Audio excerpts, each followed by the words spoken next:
Out here working with Roger and Roger's Fix-It Barn. And you know, if you don't have knocker loose, you can always get some liquid wrench and then a big old breaker bar. There we go. What we've got going on here is a 24-foot line shaft, and we're going to pull all the wheels off of it and all of the bearing caps, and we're going to prepare it, get it cleaned up, because we're going to hang it up in the blacksmith shop in here. It's going to run from over here all the way across here, and then we've got a nice little 7 horsepower motor, which is overkill, but it's what we have that we're going to run it on. It's a Fairbanks Morris. There's the power hammer I restored, by the way. She's looking good. A lot of humidity in here. The spots that don't have, like this is all rust converter. Spots that are just oiled, really needs to be oiled more than once a year. It's been 6 months since I've seen her. Look, see that pin? A little rust on her. And this pulley. This pulley, the belt was touching the pulley. But everywhere else looks great, except for, of course, where you see that we didn't have rust converter down here. But I'll get some oil on her. She'll be all right. Okay, so we've got 2 or 3 of them split off, and we just got a couple more to go. It's looking really good. A lot of rust on that one, huh? What a mess. Check out some of these bolts, guys. Yep, that's pretty gnarly. Threads are okay though. What Roger's going to do is he's going to cut on this mark right about here, and that gives us 22 feet. That 22 feet allows us to get inside, and it goes from end to end with about 6 inches to spare. As you can see, we have our pulley separated, and I've got that one down there just to kind of catch it, because this is going to want to fall. I'll be back to you in about a minute, guys. New blade did it real good. What did it take, about 2 minutes to get through there? Yeah, that's incredible that it cuts so fast, you know? So guys, this is 2 1/8 inch, 22 feet long, like exactly. So without doing any calculations on the googly, in the comments right now, get over there and guess the weight. Maybe I'll do like a prize or something for the person that gets closest without going over. It's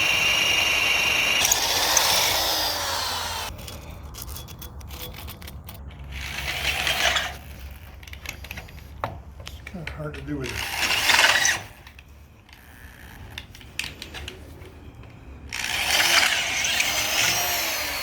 You know, the more traveling I do, the more I realize, and also the more I hang out with Stephen Cox, the more I realize that I have to have this thing set up for what I need it to be. So over the past year, I've been thinking about how I want to modify my pickup to be a good solid work truck, but also a go anywhere truck. And I've got several really good ideas that we're going to implement over the next year or so, and I'll bring you guys along with me. It should be pretty cool, but I need to be able to pull up to a work site and have all the tools that I need in the truck without scabbing everything from my shop. So I want this to be like a shop on wheels.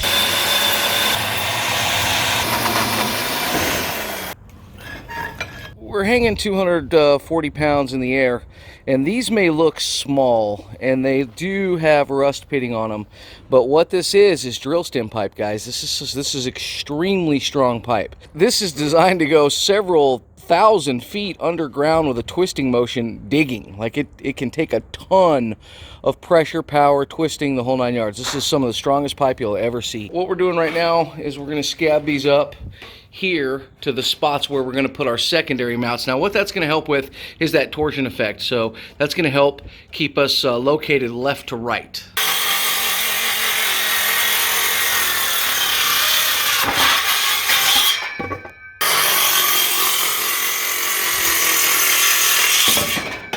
We've scabbed on an extra board right here, and for the 4th one on this side and the 4th one on this side.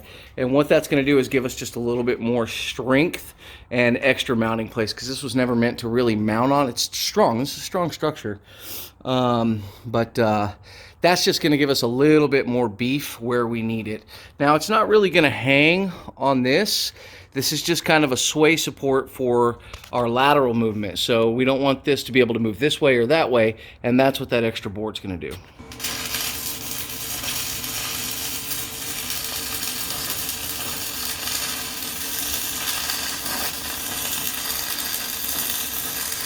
This is Justin making all these sparks over here.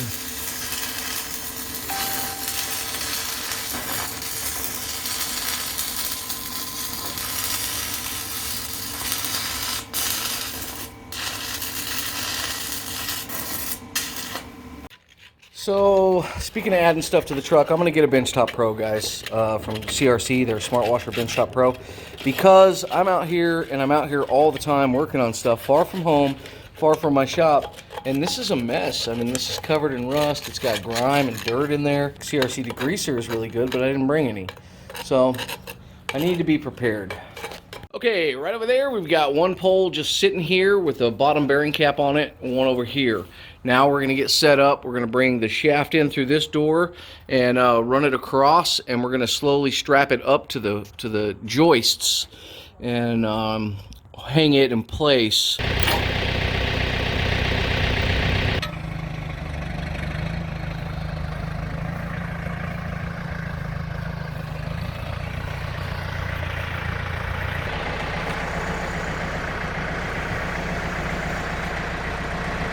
BS Small Engine stopped by to help out. Say hi to everybody. Hi guys. And we're getting this bad boy up in the air. So thank God we got some extra muscle. That's going to be great. So what we're going to do now is tie it off to the beams, and we're going to raise it up. So that should help out. This is going to be the only time our mega beams are going to be it's just two pieces of wood screwed together, is going to be any way near like a support for hanging off of.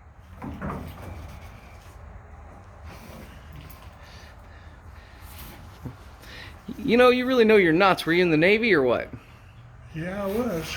I kind of figured. That ain't where I learned the knots. Oh. Okay, just to recap, getting a ladder, going underneath, he's going to push up, and this is hard to film, guys, so, and I don't have a tripod. Another inch. Oh, there it is. Don't worry about left or right. You're fine. It wouldn't hurt if you went another inch. There it is. Holy smokes. Nice. All right, I'm going to tie off. We're going to put a knot in this thing so we can tie it off. Put a half hitch in it so it don't tighten that knot up so tight. And then we can tighten it up around here.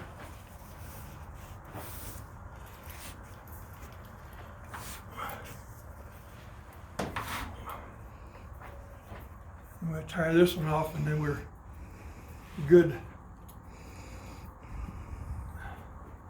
We're going to put a bowline into this rope. You roll it. You want the loop to be in the long end of the rope. So it's wrong spot, so you give it a pull. Now you got the loop in the long end of the rope.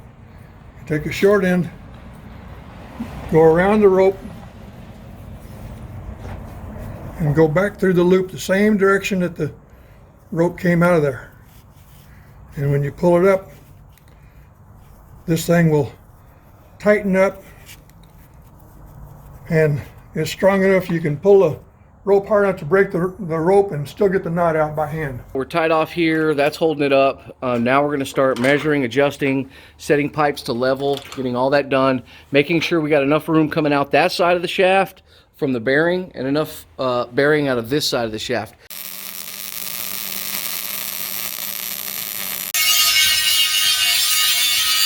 We're getting ready to put the Babbitt bearings in there, and if you look down, we went ahead and triangulated this down over here to the concrete. So that is a concrete, there's a piece of 2x6 right there for the floor, what do you call that?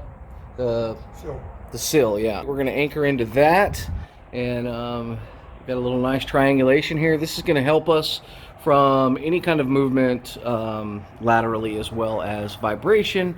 And then we're getting ready to hang the Babbitts in the middle. So this was I'm not the world's best stick welder, so I had to fill some gaps, but we got it done. It's not my favorite, not my best welds ever, but it turned out okay.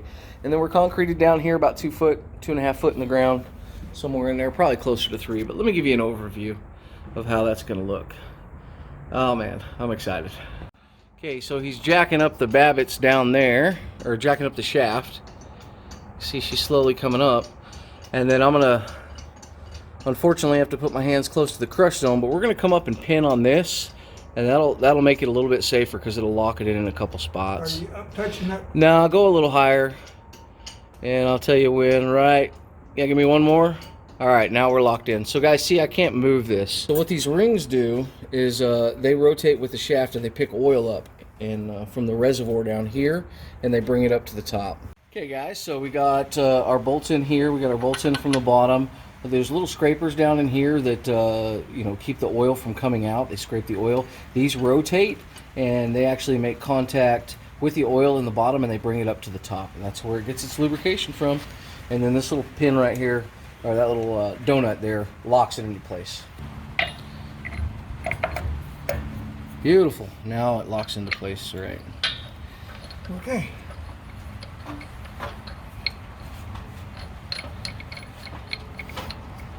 And our center bearings are hanging up there at the top, just like that. They're going to hang off the beams, and they're going to strap to the beams. Now those are just more for like lateral support. They're going to keep balance and keep the center of the shaft from having any sag. There's not a lot of weight on them, so pretty excited about that. All right, guys. Well, we've got her all finished up. Well, I say that we've got her finished up for today. We've got a lot more work to do. It's going to be a multi-day process. So I have to drive down here, and it's a couple hundred miles from where I live, and then I stay in a hotel to work on this. And fortunately, this is a 501c3, and the Good Old Land Fest, we raised about $2,000 to go into the budget to allow me to do this. So I gave that to the guys, and they just dole it out to allow us to do projects like this. So thank you all, everyone that supported at the Good Old Land Fest. I really appreciate that, because there's no way I could do this job without that. Okay, so what do we have? Let's show you. Line shaft is up. Now that's the hardest part, is the actual shaft itself. So we've got bearing, and bearing over there, and then we're going to turn this guy this direction, and then it'll run off that pulley. We still have to cut a hole in this wall over here, and we're going to install a door that swings open. It's a small door. It'll swing open. Its job is just to let the belt through. We're going to run the 12-inch pulley to the motor to a 29-inch pulley, which gives us 206 RPMs on our shaft. That's good because we don't want that shaft rotating really quickly, right? We don't want that thing spinning up in here. So 206 RPMs. Then we're going to take that over to a 26-inch pulley. That 26-inch pulley will then come down to the 14-inch pulley on this, and that gives us an RPM of 382. Now this thing's spec'd to run anywhere from 350 to like 425. That puts us right in the sweet spot. We were running it a lot faster, and modern hammers generally operate a little faster than that. Or guys run them faster than that, I should say. But we're going to be able to keep it nice and slow, and should work just great. All right, guys, going to take these to the house, get them all cleaned up, and that's the end of it for today. Get over to Roger's Fix-It Barn, give him a big old subscribe, and we'll be back here in a couple weeks to finish this job off. So that video will be out pretty soon, and I'm kind of excited about it. It's a cool project.